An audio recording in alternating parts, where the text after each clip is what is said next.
Is it possible to have BPD, borderline personality disorder, and a bipolar spectrum disorder at the same time? So BPD is a personality disorder, bipolar disorders are mood disorders. I actually get asked this question a lot, and the answer is yes. It's called comorbidity, which is when multiple diagnoses exist in the same person at the same time.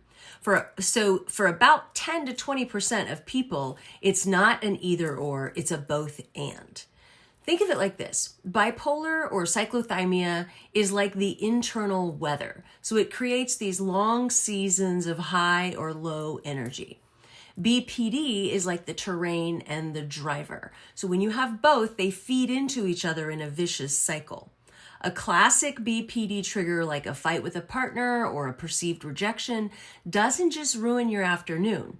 It acts like a spark in a dry forest, so that one interpersonal conflict can actually kickstart a 2-week biological depressive episode or a period of hypomania. So the bipolar disorders do seem to have a strong biological component, neurochemical component even.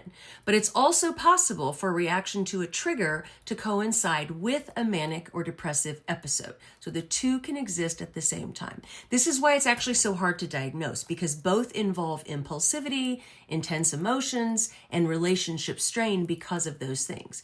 But here's the key. In BPD, your mood shifts are usually reactive and very fast. In bipolar disorder, the moods are more sustained. So when they do coexist, you might feel a constant baseline of BPD emotional sensitivity with these larger waves of bipolar moods crashing over the top of it. One patient described it as a roller coaster on top of an earthquake. Now, if you have both, you need a two-pronged approach. So you usually need the bottom-up support of medication to stabilize the biological mood swings. And you need the top-down skills of DBT to manage the triggers that start the fire in the first place. You can't just treat one and expect the other to vanish. You have to build the brakes while also stabilizing the engine's fuel. So if you feel like your moods are too big for just one diagnosis, you aren't alone and you aren't too much. You just need a more specific map. We talk about these complex overlaps and other subjects related to BPD in my TikTok BPD Skills subscription group. Tap the link in my profile and join us for a free 7-day trial. Let's start untangling the knots together.